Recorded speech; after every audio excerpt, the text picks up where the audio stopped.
दोस्तों नमस्कार। दोस्तों, क्या देश का समूचा सिस्टम फ्रॉड हो सकता है? उस फ्रॉड सिस्टम के जरिए जिस इंफ्रास्ट्रक्चर को बनाने का दावा किया जाता रहा हो, क्या वह भी फ्रॉड हो सकता है? और उसी इंफ्रास्ट्रक्चर के ऊपर जो अलग अलग योजनाओं और स्कीम का ऐलान किया जाता है, क्या वह भी फ्रॉड हो सकता है? और अगर वो फ्रॉड है तो फिर यकीन जानिए इस देश के भीतर में मरीजों के पास पैसे नहीं है, चाहे इस बात का ऐलान हो चला हो कि उन्हें मुफ्त इलाज मिल जाएगा। इलाज देने की स्थिति में अस्पताल नहीं होंगे, अस्पतालों में डॉक्टर नहीं होंगे, वहां पर कोई इंफ्रास्ट्रक्चर नहीं होगा। और तो और जब समूची प्रक्रिया फ्रॉड होगी तो फिर इस देश के डॉक्टर भी कहां बचेंगे। और शायद इसीलिए बीते 50 दिनों में तकरीबन 270 डॉक्टरों ने जान गंवा दी। यानी जितने डॉक्टर हम हर बरस पैदा कर नहीं पाते हैं, उससे ज्यादा डॉक्टरों की मौत इन 50 दिनों में हो गई जब कोविड की दूसरी लहर आई। और इसी प्रक्रिया में इस देश के भीतर में जो अलग अलग योजनाएं रेंग रही थी, उसके जरिए जिन राहत की बात की गई, पहले की गई, वह राहत भी कहीं नहीं थी। तो हमें लगता है कि आज सरकार की उस फाइल को खोलने की जरूरत है जिसके जरिए आप समझ पाएं इस देश में योजनाओं का ऐलान एक फ्रॉड व्यवस्था है। एक ऐसी स्थिति है जिसमें जब आप आंकड़ों को देखेंगे, सरकारी आंकड़ों को देखेंगे और उसके भीतर झांक कर जब उसको समझने की कोशिश नहीं करेंगे और आंकड़ों से ही अभिभूत हो जाएंगे कि कमाल हो गया, तो फिर दुनिया की सबसे बड़ी हेल्थ इंश्योरेंस स्कीम या योजना भी आपको वाकई लगेगी कमाल की चीज है। क्योंकि प्रधानमंत्री ने 2018 के सितंबर में रांची से जब इस बात का ऐलान किया था कि दुनिया की सबसे बड़ी हेल्थ इंश्योरेंस स्कीम भारत में शुरू की जा रही है, तो हर किसी ने तालियां बजाई थी। तालियां इसलिए बजी थी क्योंकि इससे पहले अमेरिका ने वहां पर एक ओबामा केयर नाम से हेल्थ स्कीम शुरू की थी, जिसके दायरे में 2 से 2.5 करोड़ लोग आने वाले थे। वह स्कीम अभी भी अमेरिका में चल रही है, लेकिन 2018 में मोदी केयर या कहें आयुष्मान भारत या कहें प्रधानमंत्री आरोग्य सेवा योजना के तहत तकरीबन 10 करोड़ परिवारों को उसके दायरे में लाया गया। यानी 50 करोड़ लोगों को इस देश में यह कहकर राहत दे दी गई कि आपके लिए 5 लाख का इंश्योरेंस सरकार कर रही है। और हर एक बरस में आप 5 लाख का इलाज किसी भी अस्पताल में करा सकते हैं, सरकारी अस्पताल में भी, प्राइवेट अस्पताल में भी। आप जाएं, सिर्फ आयुष्मान भारत का कार्ड दे दें, उसके बाद आपका इलाज हो जाएगा। लेकिन बीते 1 बरस के दौर में और खास तौर से बीते 2 महीने के दौर में इस आयुष्मान भारत की स्थिति है क्या? क्या यह बिल्कुल एक फ्रॉड मामला इस देश के भीतर में शुरू से चल रहा है, जो आंकड़ों की गुगली फेंक कर इस देश को मोह जाल में फंसाया गया और किसी ने जानने की कोशिश ही नहीं की कि इस देश के भीतर में कोई इंफ्रास्ट्रक्चर नाम की चीज है भी या नहीं है, और उस इंफ्रास्ट्रक्चर को लेकर जो सिस्टम काम करता है वह सिस्टम भी है कि नहीं है। और मौजूदा वक्त में जब उसकी परतें हमने जाननी चाहिए तो कई चीजें एक के बाद एक सामने आती चली गई। देश जितने भी डॉक्टर्स को पैदा नहीं कर पाता है, उससे ज्यादा डॉक्टरों की मौतों की वजह जो है वह जिला स्तर पर और जिला अस्पताल से जुड़े हुए डॉक्टरों की मौतों की संख्या ने बतला दिया। 270 डॉक्टर्स की मौत बीते 50 दिनों में हो गई और बीते 1 बरस के भीतर में तकरीबन 1050 डॉक्टरों की मौत हुई। इस 2 महीने यानी 50 दिन के भीतर में बिहार में, जहां पर सबसे कम डॉक्टरों की मौजूदगी इस देश में अगर हर हिस्सों में बांटते चले जाइएगा तो बिहार और झारखंड ऐसे राज्य आते हैं जहां पर सबसे कम डॉक्टरों की नियुक्ति है, उसमें भी ग्रामीण क्षेत्र में वहां की स्थिति तो और बदहाल है। 78 बिहार में डॉक्टर बीते 50 दिनों में मर गए। उत्तर प्रदेश में 37 डॉक्टरों की मौत हो गई। दिल्ली में भी 28 डॉक्टर मरे हैं। तेलंगाना में भी 19 डॉक्टर मरे हैं। आंध्र प्रदेश में भी 22 डॉक्टर मरे हैं। पश्चिम बंगाल में भी 14 डॉक्टर मरे हैं। महाराष्ट्र में भी 14 डॉक्टरों की मौत हुई है। तमिलनाडु में भी 11 डॉक्टर मरे हैं। लेकिन 270 डॉक्टरों को गंवाने से माथे पर कोई शिकन अगर इस देश के तब नहीं आती हो कि इतने दिनों में वह 270 डॉक्टर बना नहीं सकता है क्योंकि सरकार के पास कोई ऐसा इंफ्रास्ट्रक्चर है ही नहीं, तब आप क्या कहेंगे? इसका दूसरा सच यह भी है, इस देश को छोड़कर दुनिया के दूसरे हिस्सों में डॉक्टरी करने वाले भारतीयों की संख्या कहीं ज्यादा है। इसका मतलब है कि डॉक्टर ये महसूस करते हैं कि यहां पर वो इंफ्रास्ट्रक्चर उन्हें नहीं मिल पाता है, क्योंकि यहां पर डॉक्टर और अस्पताल का मतलब है मुनाफा कमाना। और उस मुनाफे के दायरे में सरकार एक स्कीम का जब ऐलान करती है कि हम आयुष्मान भारत ला रहे हैं और इसके तहत आपको 5 लाख तक का फ्री में इलाज मिल जाएगा इस देश के तकरीबन 50 करोड़ लोगों को, तो यह समझने की जरूरत है कि कितने प्राइवेट अस्पताल हैं जहां पर यह इलाज बीते 1 बरस में एक भी आयुष्मान कार्ड वाले को मिला होगा, और कितने सरकारी अस्पताल हैं जहां पर कोई इंफ्रास्ट्रक्चर भी इस रूप में मौजूद है जो कि मरीजों को वह सुविधा दे सके जिसका जिक्र कोविड महामारी के दौर में किया जा रहा है। हमें लगता है इन परतों को खोलने की आज जरूरत इसलिए है क्योंकि डॉक्टरों की मौत तो किसी को भी अंदर से हिला देगी। तो सोचिए मरीजों की क्या स्थिति होगी जिन्हें आयुष्मान भारत के तहत कार्ड भी दे दिया गया। और संयोग से आज ही इस बात की भी जानकारी निकल कर आई कि दरअसल कार्ड के लिए जो आपको चाहिए होता था आयुष्मान कार्ड, वो 30 रुपए देने पड़ते थे, लेकिन अब वो फ्री ऑफ कॉस्ट दिया जाएगा, यानी मुफ्त में वो कार्ड दिया जाएगा। लेकिन मुफ्त में 5 लाख रुपए के इंश्योरेंस का वो कार्ड कहां चलता है, सरकार इसकी जानकारी दे दे तो फिर मजा आ जाए। सरकार खुले तौर पर जब डीएम से बात करती है, मुख्यमंत्रियों से बात करती है, डॉक्टरों से बात करती है, तो उस बेसिक इंफ्रास्ट्रक्चर को पकड़ने की कोशिश क्यों नहीं करती है कि वो सिर्फ बोलने का काम करेगी और इंप्लीमेंट करेगा कौन? सिस्टम तो है नहीं, इंफ्रास्ट्रक्चर तो था नहीं, योजनाओं का ऐलान तो हवा में हो गया।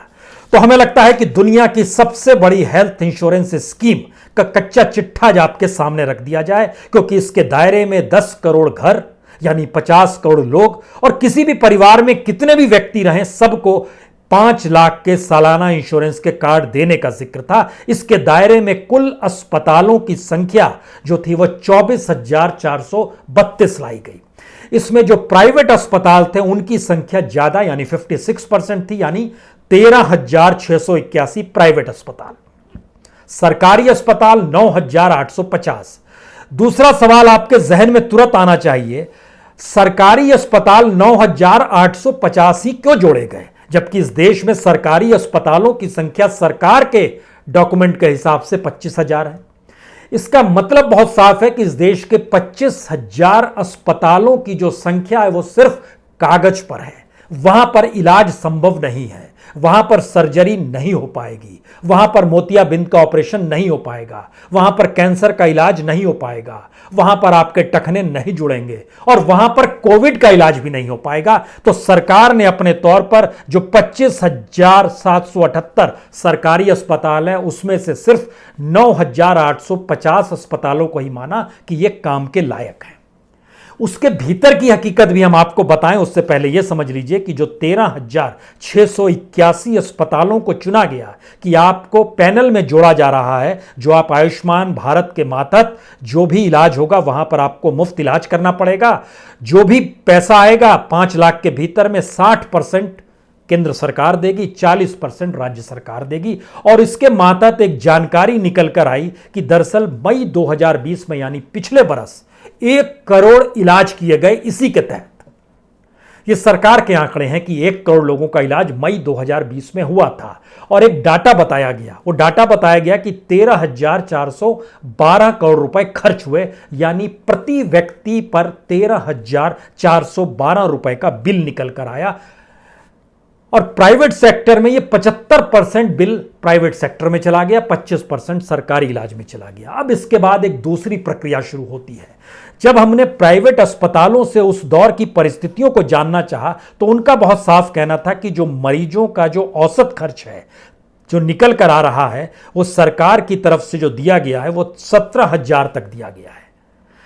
सरकारी अस्पतालों में 9,000 दिया गया है, लेकिन वहां 17,000 तक दिया गया। सवाल था कि क्या इतनी बड़ी तादाद में इलाज किया गया या एक ही इलाज को कई बार कई सेक्शंस में इलाज किया जाता है। जैसे अगर आपको घुटने बदलवाने हैं तो घुटने बदलवाने का बिल अगर 50,000 का आता है तो उसको उसी मरीज को 3 बार बुलाया जाता है और कहा जाता है तुम 17,000 दो, 3 बार बुलाएंगे तुम्हारा काम हो जाएगा, 50,000 आ जाएंगे। तो कितने लोगों का इलाज हुआ, यह एक बेसिक लकीर दिमाग में आप याद रखिएगा। क्योंकि इसके बाद जब कोविड काल शुरू होता है तो अप्रैल 2020 से लेकर अप्रैल 2021 तक इस देश के भीतर में सरकार कहती है कि हमने 4 लाख लोगों का आयुष्मान कार्ड के जरिए इलाज करवा दिया, लगभग 10 लाख लोगों का कोरोना टेस्ट भी करा दिया, यानी टोटल हो गए 14 लाख। लेकिन अगर आप मानकर चलिए सिर्फ 4 लाख लोगों का जो इलाज हुआ है उस पर जो सरकार का खर्च हुआ वो सिर्फ 12 करोड़ का है, यानी 4 लाख लोगों पर प्रति खर्चा जो आया सिर्फ 300 रुपए आया। अब यहां पर सवाल आता है कि वो कौन सा अस्पताल है जो 300 रुपए में इलाज कर रहा था और 4 लाख लोगों का इलाज कर दिया, और उसके साथ साथ इसी दायरे में 10 लाख लोगों का कोरोना टेस्ट भी हो गया। अगर कोरोना टेस्ट की भी कोई कीमत ली जाती है तो इन 14 लाख को जो जोड़िएगा तो प्रति मरीज आता है सिर्फ 83 रुपए। सवाल यह है कि सरकार ने अपने तौर पर ऐसा नहीं है कि इसकी जानकारी नहीं दी कि इलाज में कितनी कीमत आएगी। जब 4 लाख लोगों के इलाज का जिक्र सरकार 14 अप्रैल 2021 तक 1 साल के भीतर में कर रही है और प्रति इलाज 83 से 85 नहीं बल्कि 300 रुपए तक आ रहा है सिर्फ 4 लाख का, जबकि सरकार ने जो कीमत तय की उसमें बहुत साफ तौर पर लिखा है कि अगर आपको जनरल बेड भी मिलता है तो उसकी कीमत 2,000 रुपए आपके खाते से जुड़ेगी। अगर आपको हार्ट डेंसिटी यूनिट बेड मिलता है तो वो 3,000 रुपए का पड़ेगा, यानी प्राइवेट अस्पताल को भी 3,000 रुपए ही मिलेंगे। आईसीयू बेड मिलेगा तो आपको 4,000 में मिलेगा, आईसीयू बेड विद वेंटिलेटर मिलेगा तो 5,000 में मिलेगा। लेकिन यहां तो खर्चा सिर्फ 300 रुपए का है जो 4 लाख लोगों का इलाज किया गया। तो यह आंकड़ा कहां से आया? यह आंकड़ा आयुष्मान भारत के द्वारा दिया गया है। अब सवाल इसके बाद से शुरू होता है कि उस पीरियड में अगर आप चले जाइएगा तो इस देश के भीतर में तकरीबन 36 लाख सक्रिय मामले चल रहे थे। 2,70,00,000 से ज्यादा मौतें हो चली थी।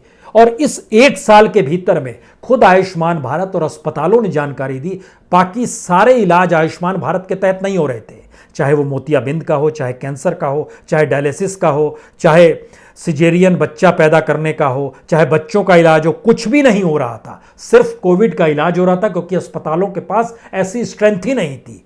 तब हमें लगा कि इस देश के भीतर में अलग अलग राज्यों की परिस्थितियों को टटोलने की जरूरत है, जिससे हम लोग समझ पाएं क्या वाकई आयुष्मान भारत नाम की कोई चीज इस देश में चलती है, और वो कार्ड जब आप लेकर जाते हैं तो अस्पताल में क्या वाकई इलाज मिल जाता है। क्योंकि इलाज की इतनी कम कीमत जो 12 करोड़ दिखाई गई, उसके भीतर का सच क्या होगा।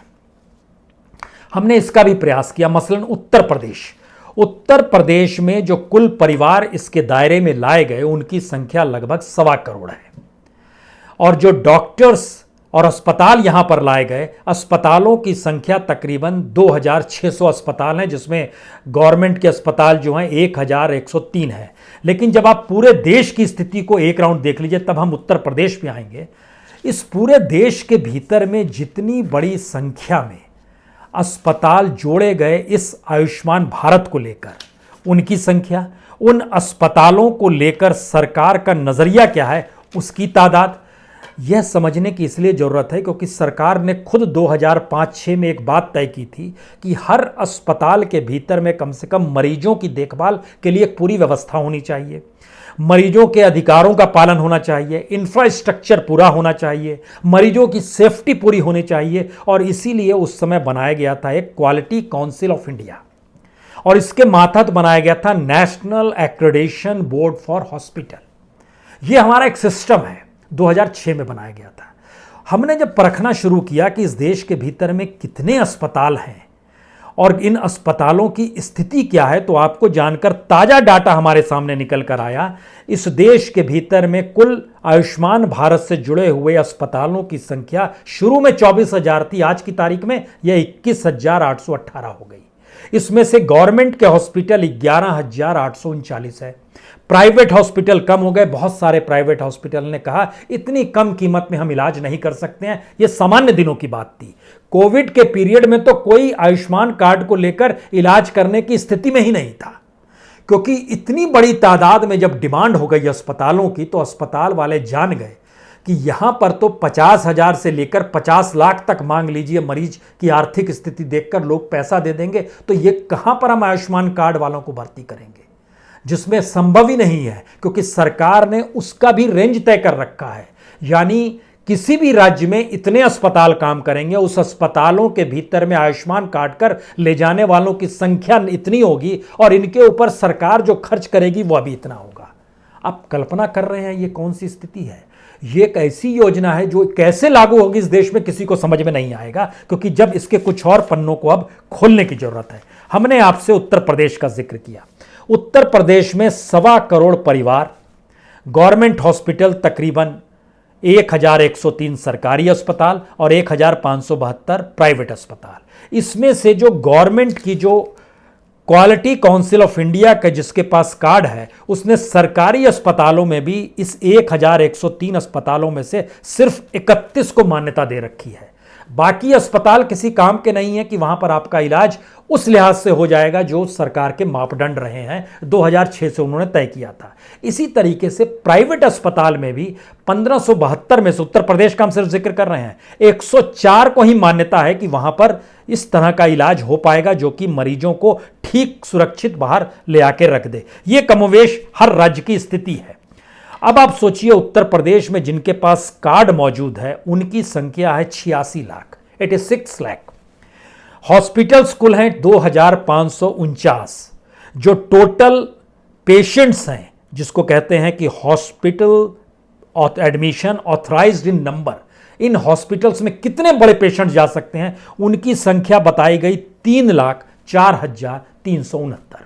इनके ऊपर जो सरकार खर्च करेगी वह सरकार खर्च करेगी 352 करोड़ रुपया। यानी इन 3 लाख का खर्चा अगर प्रति हेड आएगा तो 11,000 रुपए प्रति हेड आप खर्च कर सकते हैं, उससे ज्यादा नहीं कर सकते हैं। सवाल है, कोविड का इलाज उत्तर प्रदेश में हर अस्पताल, प्राइवेट अस्पताल क्या 11,000 में करने को तैयार है? यह पहला सवाल है।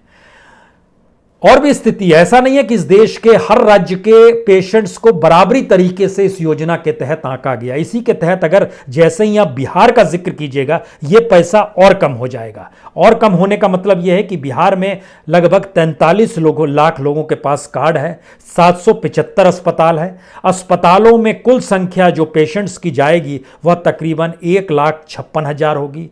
जो पैसा दिया जाएगा, ऑथराइज्ड अमाउंट जो है वह तकरीबन 154 करोड़ है, यानी प्रति पेशेंट 9,878 रुपए। यानी बिहार में 9,800 रुपए में इलाज हर किसी का करना है, अगर वो आयुष्मान कार्ड के साथ वहां पर मौजूद है तब। यह स्थिति छत्तीसगढ़ में और कम हो जाती है। छत्तीसगढ़ में 8,664 रुपए में आपको इलाज करना है। सवाल यह था कि महाराष्ट्र में सबसे ज़्यादा है, महाराष्ट्र में तकरीबन 25,659 रुपए में है। अगर आयुष्मान कार्ड आपके पास है और आप इलाज करना चाहते हैं तो प्रति पेशेंट जो है 25,000 रुपए आपके जरिए आपका इलाज हो जाएगा। उसके बाद ऑथराइज्ड ही नहीं किया जाता है। ये एक सिस्टम बनाया गया है इसके तहत, और हर स्टेट का इसी रूप में काम करता है, जिस लिहाज से सारी चीज़ें तय कर दी गई कि इसी लिहाज से काम होगा। अब जब हमने इसको परखना शुरू किया कि जितनी बड़ी संख्या में उत्तर प्रदेश के भीतर में जो बेड भी हैं, अगर टोटल बेड भी ले लें और वहां पर मौजूद टोटल सक्रिय बीमारी जिनको लगी हुई है उनकी संख्या को भी जोड़ दें, और सभी को अगर ये मानकर हम चलें कि सभी के पास आयुष्मान कार्ड है, जो कि गरीब परिवार से आते हैं, जो उनकी आर्थिक स्थिति नाजुक है, तो उत्तर प्रदेश में कुल बेड जो हैं उनकी संख्या तकरीबन 2,81,402 है। लेकिन इसमें उन बेड को भी जोड़ा गया है जो कि प्राइमरी हेल्थ सेंटर में होते हैं, जो हेल्थ सब सेंटर में रहते हैं, जो कम्युनिटी हेल्थ सेंटर में रहते हैं, जो डिस्ट्रिक्ट हॉस्पिटल्स में रहते हैं। जब प्रधानमंत्री इस देश के डीएम से बात कर रहे थे तो क्या उन्होंने ये सवाल किया कि आपके यहाँ जितनी बड़ी तादाद में आपके जिले में संक्रमितों की संख्या है उतने बेड भी आपके जिले में है या नहीं है, हर अस्पताल को आप जोड़ लीजिए और फिर बताइए। दूसरी स्थिति यह बताइए कि जो आयुष्मान योजना के तहत जो हमने रकम तय की है, क्या उस रकम में इलाज करा पाने की स्थिति में अस्पताल है या नहीं है। और इसके ठीक समानांतर जिनको आयुष्मान कार्ड नहीं मिला है, जिनकी आर्थिक स्थिति अच्छी है, उनका इलाज कहां पर हो रहा है और उनकी संख्या कितनी है। क्या कोई रिसर्च किया गया इस दौर में? कुछ भी नहीं किया गया है। सिर्फ संवाद किया गया, बताया गया, पूछा गया, बस आप भिड़ जाइए। यह जो भिड़ने की परिस्थिति है, यह आपके फ्रॉड सिस्टम को छुपा लेता है। यह जो कहने की स्थिति, आप हम पे भरोसा कीजिए, यह आपके बेसिक इंफ्रास्ट्रक्चर को गायब कर देता है। और आप जब यह कहते हैं कि हम और आप साथ मिलकर काम कर रहे हैं, तो आप बेसिकली उस योजना को भी हवा हवाई कर देते हैं, जिस योजना के तहत इस देश का नागरिक सोच रहा था कि हां, हमारे पास एक कार्ड है जिसके जरिए हम इलाज करा पाएंगे। क्योंकि हमारी जानकारी में ऐसे बहुत सारे आए, लेकिन सबसे प्रसिद्ध जानकारी जो आप लोग अगर देखे होंगे तो उसमें भोपाल में एक चिरायु अस्पताल है। उस चिरायु अस्पताल की महत्ता इसलिए बढ़ गई क्योंकि वहाँ के मुख्यमंत्री भी वहाँ पर शामिल हो गए, उसमें इलाज कराने के लिए चले गए थे। कुछ दिन वो भी रहे थे, शिवराज सिंह चौहान जी भी। वहाँ पर एक लड़का पहुँचा अपनी माँ को लेकर। उस लड़के का नाम योगेश बलवानी है। उसने घर के गहने गुड़ियाँ बेची और लगभग 1.5 से 3 लाख रुपए की व्यवस्था की। मां का इलाज कराने पहुंचा।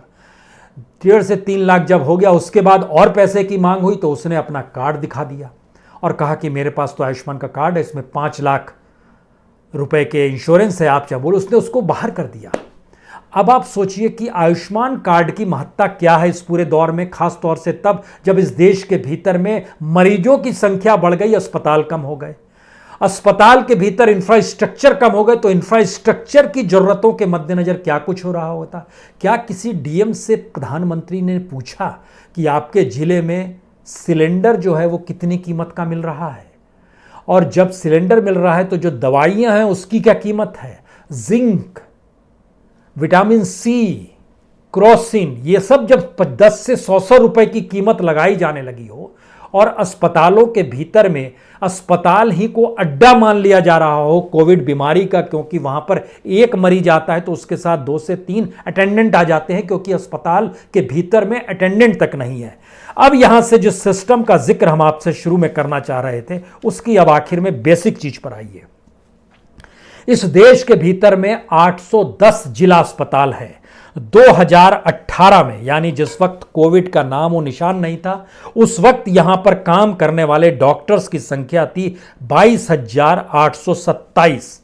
आज की तारीख में डॉक्टरों की संख्या लगभग इस 3 साल के भीतर कम होते होते लगभग 20,000 के नीचे आ गई है। इतने डॉक्टरों ने छोड़ दीजिए, कम हो गए डॉक्टर। इसी दौर में जो पैरामेडिकल स्टाफ था, इसकी संख्या 2018 में 80,920 थी। आज की तारीख में यह कम, लगभग इसमें जो कमी आई है वो लगभग 7 से 8 हजार की कमी आई है। इसका मतलब है अब सिर्फ 72-73 हजार पैरामेडिकल स्टाफ काम कर रहे हैं। यानी जिस समय बीमारी बढ़ गई उस समय स्टाफ खत्म हो गया। उसमें से बहुत से स्टाफ संक्रमित हैं, उसमें से बहुत से स्टाफ वो मर चुके हैं, और उसमें से बहुत सारे स्टाफ इस डर से छोड़ के चले गए कि अगर अस्पताल में रहेंगे तो मौत निश्चित है, घर में ही अपने आप को कैद कर लीजिए, ये ज्यादा अच्छा है। और जब इन बातों का हम जिक्र कर रहे हैं तो आखिरी बात, इस देश के भीतर में क्या वाकई कोई सिस्टम है, कोई इंफ्रास्ट्रक्चर है, कोई योजनाओं के ऐलान से पहले कोई सोच है? ये इसलिए क्योंकि 2005 में इस देश के ग्रामीण इलाकों में जो एलोपैथिक डॉक्टर हुआ करते थे 15 साल पहले, उनकी संख्या थी 20,308। आज की तारीख में सरकारी डाटा कहता है 28,516 है। यानी 15 साल के भीतर में 8,208 डॉक्टर बढ़ गए, यानी हर साल लगभग 547 डॉक्टर बढ़े हैं। यह इस देश का एक अनूठा सच है। और अगर स्पेशलिस्टों में आइएगा तो 3,550 स्पेशलिस्ट हुआ करते थे पूरे ग्रामीण भारत में 2005 में।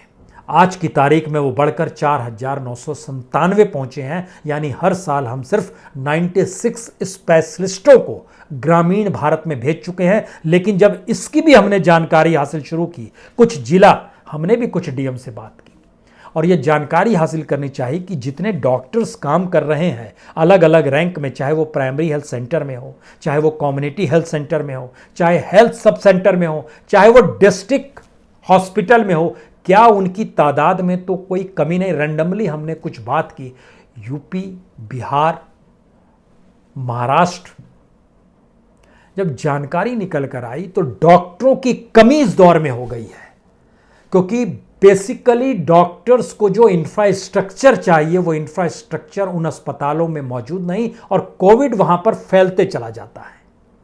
इससे बचने के लिए शायद इसीलिए आईएमए ने जब जिग लिस्ट जारी की, जिसमें इस बात का जिक्र था कि हमने बीते 50 दिनों के भीतर दूसरी लहर में 270 डॉक्टरों को गंवा दिया और पहली लहर में लगभग 700 से ज़्यादा डॉक्टरों को गंवाया था, तब एक सवाल यह भी निकल कर आया कि पहली बार इस देश के भीतर ऐसी परिस्थिति बन गई कि लोगों को अस्पतालों से अगर डर लगने लगे, डॉक्टर्स अगर अस्पताल के बेसिक इंफ्रास्ट्रक्चर को ही पूरा ना मान रहे हो, तो फिर नौकरशाह इस देश को चलाएंगे तो कैसा चलाएंगे। प्रधानमंत्री अगर नौकरशाहों के आश्रय देश को देखेंगे तो कैसे देखेंगे।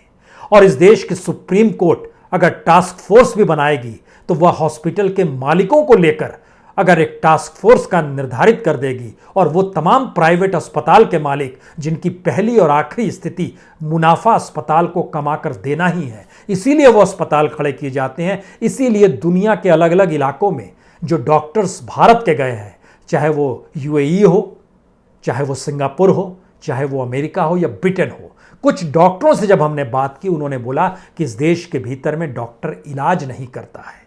इस देश के भीतर में डॉक्टर उस अस्पताल की कमाई के लिए और अपनी कमाई के लिए सिर्फ ऑपरेशन करता है, और ये एक ऐसी बीमारी है जिसमें ऑपरेशन की जरूरत नहीं है, इलाज की जरूरत है। तो फिर कहां से होगा इलाज। बहुत बहुत शुक्रिया, बहुत बहुत शुक्रिया।